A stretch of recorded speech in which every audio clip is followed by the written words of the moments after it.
What's up, man? Another episode of No Ugly Chicks. This is episode 7, and we are on the ending of New York Fashion Week. Thank God.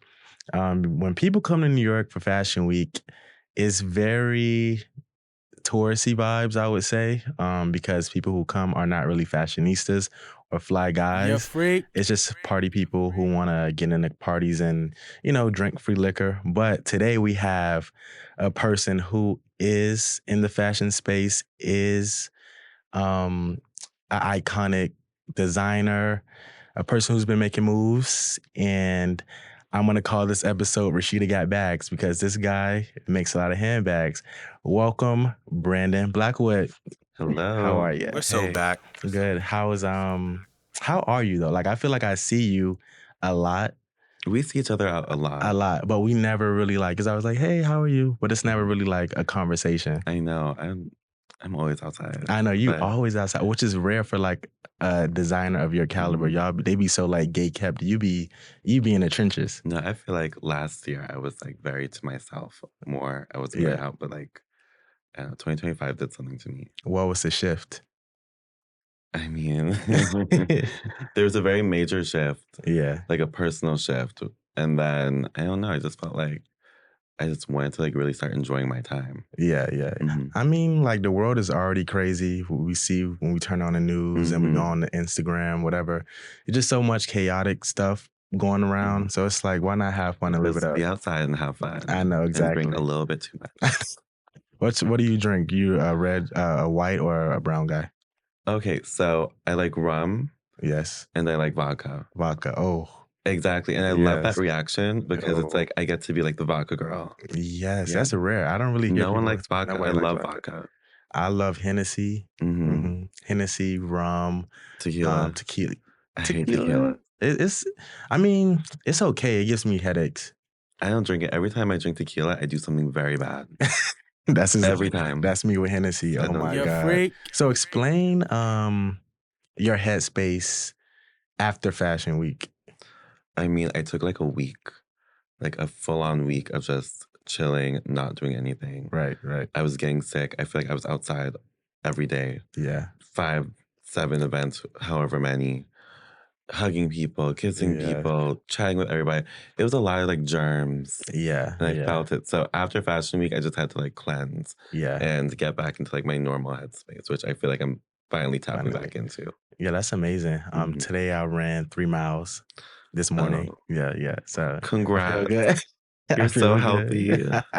You're funny. But congrats to you though. 10 years, your 10-year anniversary of starting your brand. How do you feel being 10 years in?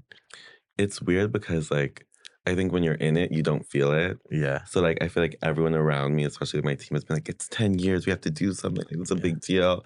And I'm like, it feels like another year. Really? I think I'll realize how big 10 years is like 2 years from now. And be like, okay. I just don't, it doesn't feel real to me. So I'm not really living in that moment, but it's cool to say.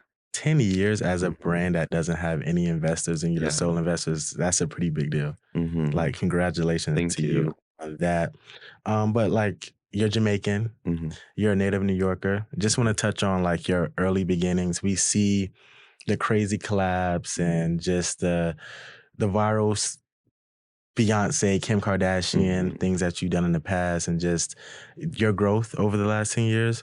But as like watching your earlier interviews, like the Forbes interview, I feel like they didn't really touch on branding coming up in Brooklyn, New York, as a Caribbean minority. So how was that?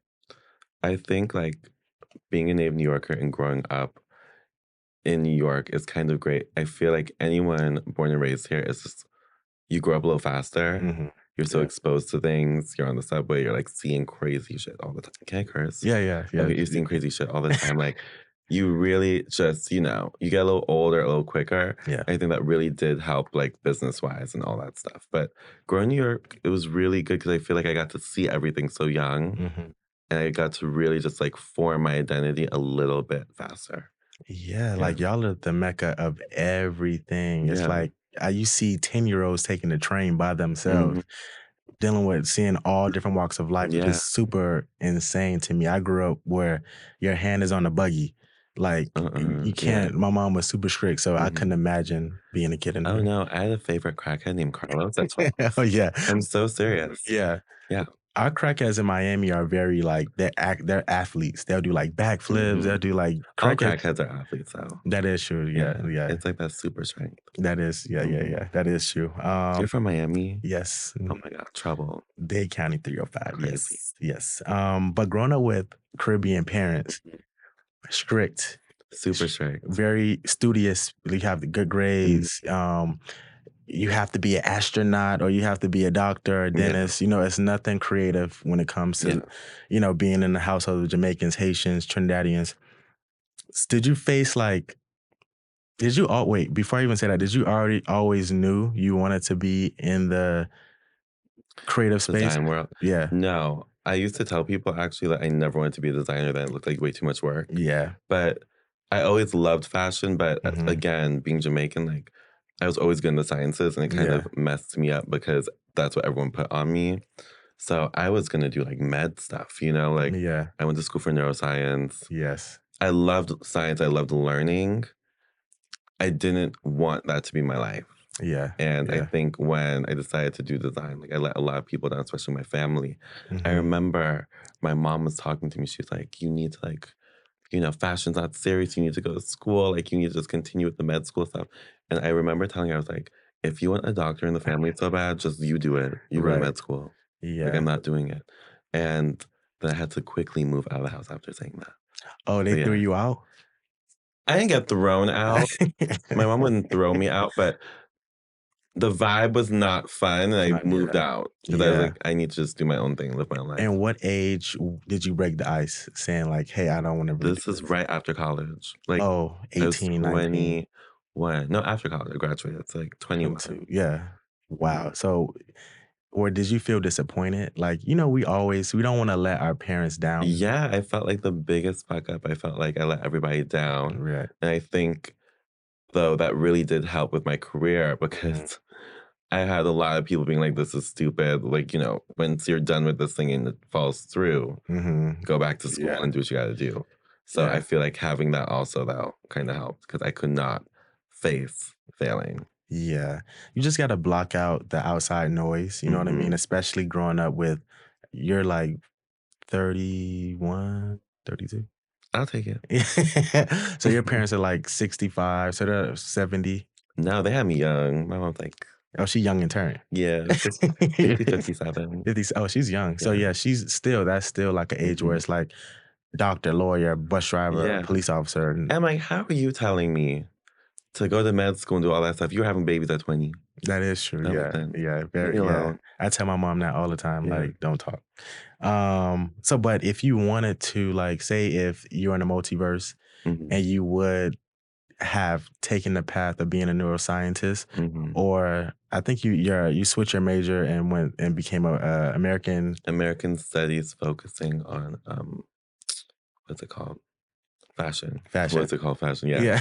Because I looked it up, like just the net, like the yearly income, the target salary, which is still pretty good money. It's $100,000 to $170,000 a year, which is like in New York, that's still like, oh, you can't do nothing. You ain't doing nothing really. But in any other place, like you living pretty comfortable. Yeah, take that to like the Midwest. You live. Yeah, Midwest. That's crazy. $170,000 is still not nothing. And I would be miserable. Yeah, I wouldn't have been happy at all. Yeah. Yeah, I feel like you did the right thing. You know what I mean? Your brand speaks for itself. Yeah. And, you know, who was your sounding board, though? Like around that time, like 2014, 2013, when you were like, okay, I'm going to do this for real. Like, who was a person you relied on? Because I feel you need a person that's going to, like, see the vision when nobody else sees it to get you through to the other side. Cheer you on. Yeah. I would say, like, I didn't have like a set person. Yeah. It's like, you can do this. Yeah. You know, everything's valid. But I mean, like my close friends, I still have the same friends from like back then to now. And, you know, my friend Morale, like a lot of my friends always just like kind of had my back and thought what I was doing was at least cool and supportive of it. My friend Morale, my friend Joel, like Day, like a lot of the people that I worked with at Crossroads with, I'm still cool with today. She went to one of the girls' weddings recently. Oh, that's so dope. I think a lot of those people were very like cheering me on. I think my mom, she didn't want me to do it, but I think she saw how intense I was about it, that she kind of just like left me alone and was like, okay, like, you know, sometimes she tried to act interested. Yeah. So shout out to that. That's insane. And then you, via Forbes, the interview, you said your parents gave you $4,000 and you came up with the other $3,000 to get you through. $7,000 is no money to make now in 2025 a multi-million-dollar business. You know what I mean? Did you see that $7,000 pushing you this far? I mean, when I got that 7,000, listen, I was at Crossroads making $10 an hour. Oh, that is crazy. So you gave me 7,000. I thought I was like a gazillionaire. You know what I mean? Like, I really was like, I'm going to do everything with this money. Yeah. And that's kind of, I think, because I had that mindset. Yeah. I had so little that like, even that felt like $1 million to me. And I treated it like $1 million and I used it like $1 million. Right. And I think, you know, it's all relative. I mean, yes, it would have been great to have way more money, but that wasn't the case. To start a business with $7,000 with no investors is like, wow. Do you know I would walk to work because the train, if I bought a Metro card, it would be too much money taking away from like the brand. Oh, yeah. So I'd walk 2 miles to work and back up Eastern Parkway. Then I used to buy like the cans of tuna. Oh, yeah. They're like 50 cents, 60 cents. Yeah. And I would literally like, I would eat tuna like for like breakfast and lunch. And then like dinner, I would try to jazz it up. Yeah. But yeah, it was crazy. I I ate so much tuna. I probably have like mercury poisoning. I should really check that out. I'm the same way. Vienna sausages. Yeah, they 15. Even but eating healthy is pretty cheap now. Like bananas cost like 25 cents. Well, and avocados. I needed protein. Protein. Okay, I need to survive. No, definitely. Interning, you know, that's a big thing now. Yeah. You know, for a lot of people who are in the fashion space, creative space. You intern at L and Nylon. Yeah. L and Nylon. How was that? Were you just like, were you a sponge? Were you taking it all in, or were you like, get what I need and I'm like, I'm gonna finesse this and do it how I do it? I was learning everything. I made sure I was kissing all the editors' asses. Like, I wanted to be on set. You know, like the interns, most of the time we were just doing returns. Yeah. Because I was in fashion closet mostly. But I mean, all the editors, I'd use my own little money and buy like them a tea. You know, like, what you doing? Like, I was like the annoying intern, but like, because of that, I got to go to set. I got to, even if I was on set steaming clothes, like I got to see the talent. I got to see how it worked. Like, I think interning was really, really crucial and really important. If not just like for the experience, but also the connections. Like those editors or even like my fellow interns back then, a lot of them are working in fashion now. And we run into each other at parties. And, you know, we went through the trenches together. It's fun to see that. But I think interning is very, very important. I think it's changed a lot. Yeah. Like my interns, like I like talk with my interns, like sit down with them and stuff. Like I couldn't do that. Oh, yeah. You know, with no, you know, editor at large or like the head designer, whatever. You can't do that. Right. But like my interns, like follow some of them on social media and like give them little pep talks if I'm in the office, whatever. Yeah. We really, I think it's a little cushier now. Don't get me wrong, they work hard. They work hard. Yeah. And we give them a lot of cool opportunities, but it's very different from back then. Back then, I was working 12 hours unpaid. Crazy. That's crazy. Like 9 a.m. to 9 p.m. I'd be in the office before the people, like the actual employees, and I would leave way after them, bagging stuff up for the PRs, like doing all that stuff. And I'd use my own money for my Metro card. Like when I was doing the returns, like that was on my money. That's crazy. And that was unpaid. I don't know how I did it, but the passion, like it was fun. Like it was fun. Yeah, I loved it. Yeah, and then like before like securing the trademark, the LLC, like the things that you have to do when you start a business. Yeah. What were like your inspirations? Like, okay, this brand, I want to mimic what they did, you know? So, funny story. I got my LLC on LegalZoom.com. Yeah. Shout out to LegalZoom. Sponsor me, please. Love you guys. They're the best. Yeah, it cost me a little $600. Oh, My yeah. stuff came to me, and that was They it. gave you the little folder? I got the folder, I got Yeah. everything. And literally, I really did not know what I was going to do yet. I just knew I wanted a company. Mm-hmm. I knew like I was going to do bags, but I didn't know what capacity. Yeah. I just locked down the LLC and then just went with it. What was the second part of that question? Like what other brands? Like Oh, you yeah. secured your LLC. So Mhm. what brands was like, okay, Coach, Yeah, like it's on Fendi, the move yeah, forward. Like, yeah. I mean, all the brands that I look up to and loved, especially back then, Mm-hmm. are not brands that I would necessarily compare my brand to. Right, right. Like, I loved, love what Marc Jacobs doing. Of course, yeah. Philip Lim with the Pashley bag, like, he was that girl Yeah, back yeah. then, like doing all this stuff. Wang had the Rocco bags going everywhere. Mm-hmm. Chloe, it's not really my aesthetic, but I love how consistent they are and how they continuously just pump out really good variations of what they Mm-hmm. do. Like, Mm-hmm. I looked at all the different brands for different reasons. Givenchy was so big, like Yeah. 2010s, like that was 2010, crazy. yeah. So I think I always idolized them, but I didn't really replicate my brand after them because Mm-hmm. it didn't make sense. Yeah, and then to like reality TV, Mm-hmm. like Basketball Yeah. Wives or just like Love and Hip Hop. Mm-hmm. They were like 2010, 2011, they have like the clutch. Mm-hmm. You know what I mean? So was that like inspiration too? Because toast and clutches are different. Yeah. But it's still adjacent to each other a little bit. Well, my first bag's like, I'm really bad at drawing. Yeah. So I had a lot of square shapes because that's the only thing I could Nigga draw. I'm not joking. Like, That's crazy. so like the trunk bag, you know what I mean? Like all my stuff was really boxy. It was really hard for me to make a slouchy bag. Even to this day, like a lot of my stuff is structured. Yeah. So like I don't know if I was necessarily looking around, like maybe colorways and things like that, materials, textures, but I was kind of sticking to what I knew and like knew how to do, Right, and tweaking it from there. That's amazing. Like, Mhm. what was your first colorway? That's what's Black. Black. Yeah, It was just easy, and like I had no money to buy different variations of a Mhm. bag. So I figured if my first collections were always black. Black. And I did that because I was like, well, everybody could wear a black bag. That and it is was true. cheaper for me. Like I did not have a lot of money to like try things out or take risks. Yeah. I think as the customer grew, I got to really experiment. You never really go wrong with like, I don't know if I'm saying it right, nude colors like brown, black, like cream, like those are just so Those essential. do pretty well. Like those are always like the best sellers. The Red best. for us does really well too. Red is a set. Like I love seeing girls with like red Nails and stuff. Like girls, yeah. I don't know what it is, but red, the juicy red does really well. And leopard print does really well. Leopard print, yeah. Shout out to Snicky. Yeah. In the Jersey Shore. She made that so popular. So, growth and challenges. We see the Forbes, the 30 under 30, you see the accolades that you accomplished over the years. But starting a business is definitely a hard thing to do. It's not easy, no matter what level you're on, you know what I mean?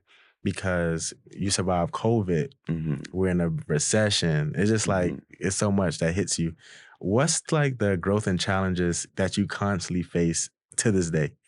Well, I think people don't realize that the more your brand grows, the bigger your bills are, the bigger everything is. Yeah. I think people like look at me, they're like, okay, well, he's doing well. The brand's making a lot of money. Like people are wearing it. Yeah. He's fine. I'm like, actually, no, like that means, my shipping bills are 6 figures. Like my warehousing bills are 6 figures. Like not even, that's 7 figures. You know what I mean? Like all of my bills are so intense now. So it's like, shit, my brand can't really have a rough patch. And if we do, it cannot be that long because our overhead does not change. So I think that for me, that scaling, and then again, like not having an investor doesn't help because that means all the money we spend is literally the money from our orders. It's from our customers. So it's like, I have to sell. You know what I mean? I don't have a choice. That's crazy. Yeah, it's like scary. It's like, but your price points, I was looking at your new collection, which is fall 1. It's maybe it ranges from like $250 to $500, which is super reasonable. You know what I mean? I think it's a cute price point. It's a cute price point. It's not too high, not too low. But with such a low price point, does it take away from the luxuriness of your brand? Because it's like, it's not that expensive. Is it really luxury? I love this, but I love this question. When I don't know when this happened, but everyone would just call me like a luxury brand. Mm-hmm. I've never said the word luxury out of my mouth. Right. Like I've never have. I don't say luxury, and like that was always thrown on me. I think we're more Mm-hmm. contemporary, like moderate, Mm-hmm. but I think because we are such an anomaly and doing something, especially as like a black-owned brand, I think people Mm-hmm. are just like, well, him, it's Yeah. a luxury The thing. luxury brand. Support him, it's luxury. Yeah. I'm like, I don't have like $2,000 bags, you know? But also, Yeah. too, one, you can call my bags whatever you want. As Right. long as they're selling, go for it. Yeah. If you Yeah. think it's a luxury bag, it's a luxury bag. Let's go. Yeah.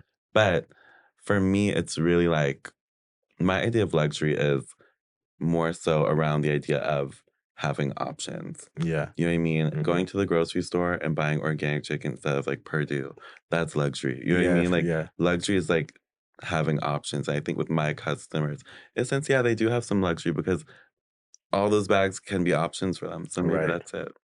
Yeah, and then your clientele, like Mhm. Beyonce, that's you luxury. Yeah. Kim Kardashian, you just Yeah. automatically fall into a Mhm. luxury brand. With those collaborations, because at the time you were just doing totes, Mhm. you switched the game and you started doing custom pieces. You know what I mean? So I Mhm. wanted to know about that. Like, do you think it's important for brands to expand Mhm. for longevity purposes? Like, if you are just a brand who does hats, Yeah. did you start doing sneakers 5 years from now? Like, what do you think? So I think it really depends. If you're a hat brand and that's what you're very good at, Stick to you it. can stick to it, be in that lane. Yeah. I think for us, it was more so we have bags. The bags sell. Mhm. Great job, you know? Yeah. Very happy with that. But now we're getting this customer base that's huge. You know what I mean? They want more than bags, and I want to give them something more than bags. So for me, it was more so like the customers were asking. You know what I Right, mean? right. They want like I like I'm the one like on the brand like Instagram was Yeah. looking at people's stuff and like what we're being tagged in. And literally like the girls were like wearing the bags with their birthday looks. They're like wearing them whatever. They wanted more More. pieces. So I Yeah. think that's why we did it. We expanded. I've always also wanted to make a shoe. I wanted to make eyewear. I wanted to make all sorts of things. I And was I dope. got to like really play around with it all. Mhm. And yeah, it's just like kind of feeding the beast and like feeding that like want. Yeah, Mm-hmm. and from your first brand, your first collection, I would say, Mm-hmm. to your most recent one, which is Fall One, how Mm-hmm. have you grown as a visionary, a Mm-hmm. designer from 2014, 15 Yeah. to 2025? Like, how has you grown? How have you grown artistically? I think I'm more aware of. I mean, we're so aware of so much stuff. But I feel like my first collection to now looks. It literally, I would say, looks like an amateur version of where I am now, which I'm Mhm. not too mad at. Mhm. And there's like, I think 2 pieces are still sold now, but I think you just see the growth. We had a Mhm. lot of trial and error. I learned, like, before I did not know anything about handbags. I knew that I liked them and like I Yeah. liked making them, Mhm. but learning the ropes of them, how they wear, how they carry, like all that stuff, Mhm. I really learned that. And that only can happen through time. So Time, I yeah. think my bags now are obviously better. Mhm. I think there's a little bit more thought now that we have Yeah. customers and like, we've gotten feedback. There's Mhm. definitely more thought put into them.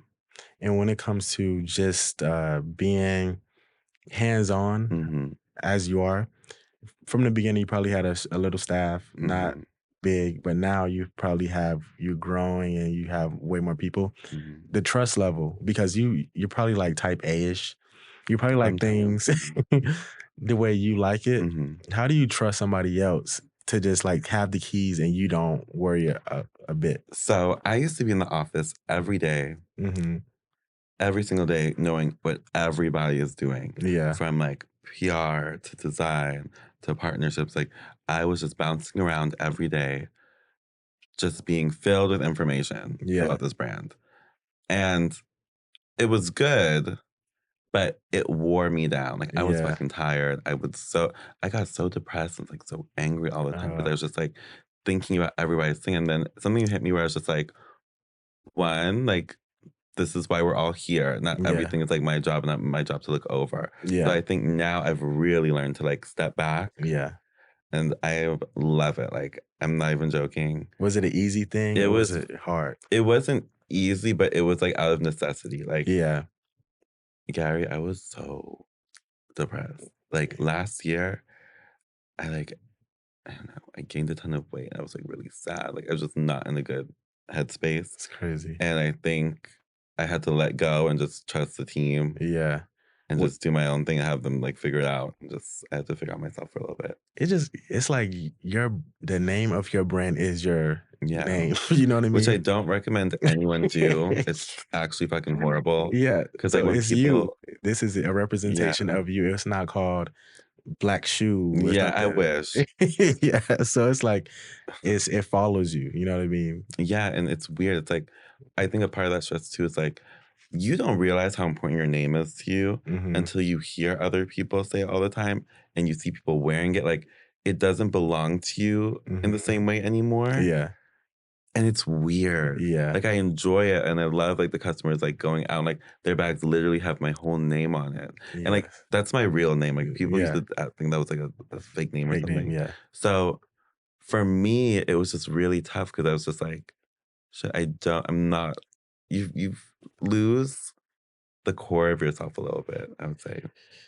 Yeah. I mean, shout out to liquor. You know, that's you. Yeah. Is that the reason why I see you out to like let your hair down and like? Yeah, well, when I do like going out. Yeah. I'm like, I don't know, I'm like recently single. I'm doing all my like stuff. Like everything else in life is good. Like, yeah, I'm gonna go out. Yes, yeah. But before, yeah, I never used to go out as much, but I'm always outside. I mean, this is the perfect time to get cold. It's already like and I'm gonna go outside in the cold too. y'all No, different. for real. Y'all different. What beyond fashion? Because you're more than just your brand. You know, what's your passions outside of that? I know you have a home decor line. Yeah, I'm trying to like build that out. That's fly. You should definitely do that. It's really fun. Yeah. I don't know. What are your passion projects? Home decor. I like gardening. Like I have like peach trees. Oh, tough. Like that's like my That thing. is so Jamaican. Like I love You're like freak. it is. But like I have peach trees I take care of. Like orchids. I've been getting really into orchids too. Like I have 3 dogs. I'm very like I get very like homestead. Like yeah. Like when I'm home, like I think I'd be like into that type of stuff. Like very trad wife-ish. Oh, that's fire. But like that as an option. Yeah. But you know, I feel like I don't know, those are kind of my hobbies. I love real estate. That's like my thing. I love building homes. My mom's a contractor, so I think it's just like ingrained that or whatever you call it. Do you watch the shows? Like no, I don't listen. Like I want to do it. Like I want to watch it. Like throw me in. So I think that's something that's always going to be part of like who I am. And yeah. And the trajectory of the Brandon Blackwood brand, you know, where do you see it going in the next 20 years? How would you want it to go? 20 years? Yeah. Because fashion, you can do this until you're like 80 years old. You know what I mean? So I mean, yeah. I don't know. Like 20 years from now, I hope the brand still exists. I would say honestly, like, I just hope it's thriving. Yeah. I think it's very silly to like make all these fake goals and stuff because when I was coming up and doing my stuff, I had an idea of what success was or like what I want my future to be, and I already surpassed that. Right. So like I don't want to do that for my next 20 years. Whatever happens, happens. And what will you tell 2015 Brandon if he was sitting right here? What would you tell him just starting out, like being 10 years in and so much experience and knowledge that you soaked up? I would just tell him that everything you think is going to happen like times 10. Yeah. And that you're not crazy. And that all your crazy ideas or like all the weird ideas, it's all going to work. Right. And just go with the flow. And don't take yourself too seriously. Like have fun. I wish I had a little bit more fun. Yeah. When I was like coming up. That's dope. We're about to have some fun now to wrap it up a little bit. Yes. So music recaps, we talk about music that just released. Okay. And I just want to get your perspectives on it. Don't we all love music? Of course, I Am the Drama. Everybody's talking about it. You really can't escape it. Cardi B. It's okay. You know, I think it's like, it's cool. Cardi's not a rapstress, but Cardi's just dope. You know what I mean? Like, she's dope. You're a hater. Oh my God. I'm not. Oh my God. Wow. Like, I love Cardi B. Like, from Gangsta Bitch Music Volume 1. Okay. 2, I was supporting her cheap ass weave, her videos on World Star Hip Hop. I always been a Cardi B supporter. But like, musically, I feel like you can tell she's like trying to like really, really be an artist for real. When she was doing Gangsta Bitch Music, it was like fun. I feel like this. One, I actually love the album. I was like listening to it on the way here. It is, yeah. But also too, it's always weird to me because I'm like, there's so many different ways to be an artist. Yeah. You know what I mean? Yeah. The same way there's so many ways to be a designer. Yeah. I am not like, I don't know, some European man. You know what I mean? Like, we're doing different things. Yeah. But it's like, there's an audience for it. Yeah. So I do think that, like, I don't know, I like her. I think she's like witty. I think it's fun. Yeah. And she's like way flyer than any female rapper. She dresses so well. Colin does a great job. Crazy job. Yeah, he does. Her and Colin were like meant for each other. It just makes so much sense.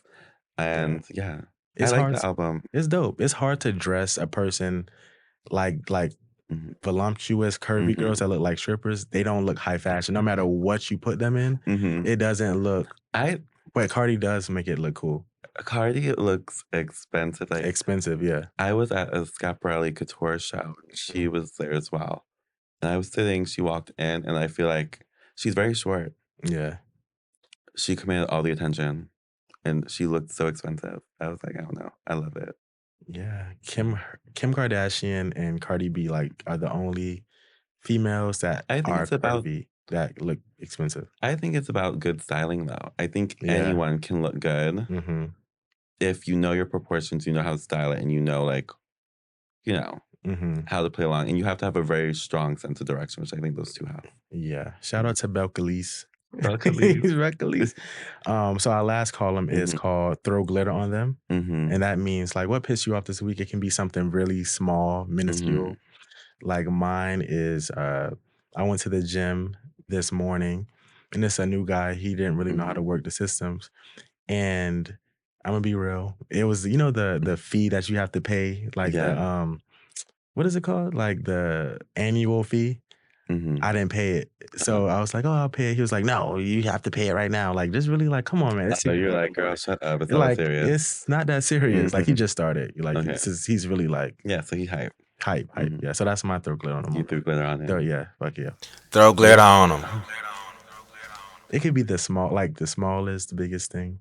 I'm building a house right now. Oh, fire. And I'm like building like a little mini pond. Oh, that's so fun. And they built it too close to my fence. So I can't plant what I originally wanted. I wanted to do some trees and make it dramatic. And now I'm going to have to put like little shrubs. So I have to throw glitter on the fish pond. The fish pond maker. Throw glitter on them. It's a funny story. I've been in your house. Which one? It was such a flex. I love that. The one... Name the neighborhood. Don't say the address. I was messed up. I think the corner. What did it look like? Did it look like a firehouse or did it look like a townhouse? Like a firehouse, like a firehouse. Like really big. Yeah. That was when I lived in Fort Greene. Yeah. It was so beautiful. That used to be Spike Lee's house. Oh really? Oh, that's stuff. Oh, that's. I bought it and then I was gonna like turn that into like my family home because I wanted kids and stuff. Yeah. And then life changed and I sold it. And now I'm building this place. So where you? So currently you're in. You don't know. You don't know. But I walked in. I'm like, what the fuck? Yeah. One thing about it, all my places are cute. Yeah. Always. So nice. But yeah. Yeah. That one was huge. Yeah. That was a big house. Yeah. That was a Hennessy night for me. I'm like, yeah, that place was like 7,000 square feet. Yeah, really big. But it doesn't even look like on the outside you wouldn't expect all of the stuff inside. Yeah. Yeah, I was like, I like houses like that though. Like, I'm kind of sad I sold it. You recently sold it? Like a year ago. Oh. I kind of wish I just kept it. Yeah, that was so fab. It was so cool. I won't find something like that again. Well, Brandon Blackwood, it's been a pleasure. I like your nails, by the way. Thank you, little ants by Melissa. Finesse Your Claws on IG. She's the best. Yes. No Ugly Chicks, Brandon Blackwood. Okay. Welcome to No Ugly Chicks Podcast. My perspectives, my opinions, just my insights on life. Hosted by the one and only Gary Tyler.